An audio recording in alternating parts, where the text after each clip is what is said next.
You can build trust with your voice.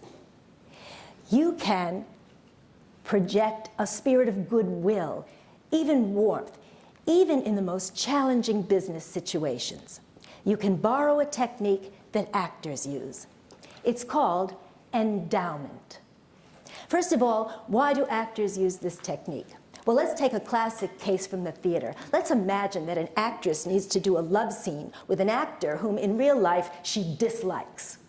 During the love scene, she has to convince the audience that she's madly in love with him. How will she do this? Well, she applies the endowment technique. She uses the power of imagination, and she endows him with qualities that will help her treat him lovingly, treat him as if he were someone that she truly loves, so that she can project the emotions that she's not actually feeling. Now, preparation for this involves developing the imagination and practicing as if behavior. Now, as a financial executive, you may sometimes need to project a spirit of goodwill, even warmth, when you're not actually feeling those emotions. Sometimes you may need to mask your true feelings for political reasons, right? Well, sometimes this happens in a challenging negotiation, a challenging meeting. You can practice the endowment technique with any of your business content. So here are 3 steps to practice the endowment technique.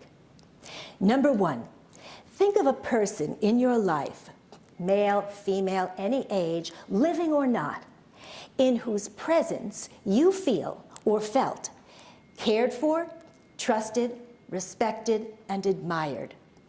Cared for, trusted, respected, and admired. Step 2, use the power of imagination before you begin. Choose a spot on the wall to place your focus, and in your mind's eye, see that person right there in front of you. Take the time, and this is very important, take the time to become flooded with positive feelings that you have about this individual. Step 3, as you begin speaking aloud, imagine that that person is right there in front of you, and speak as if you were talking directly to that individual. Practicing the endowment technique will have a very positive effect on the tone of voice that you use when you're speaking.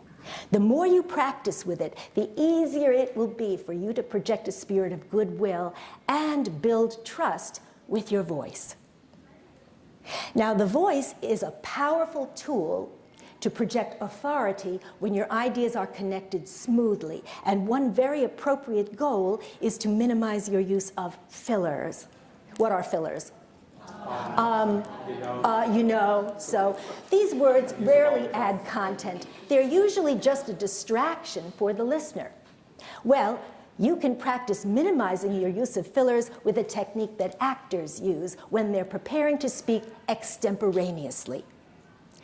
Set a timer for increasing periods, 2 minutes, 5 minutes, 7 minutes, and record yourself speaking in extended sentences on a topic of your choice. Choose a topic that you know well, something that you love speaking about, not your elevator speech, not a sales pitch.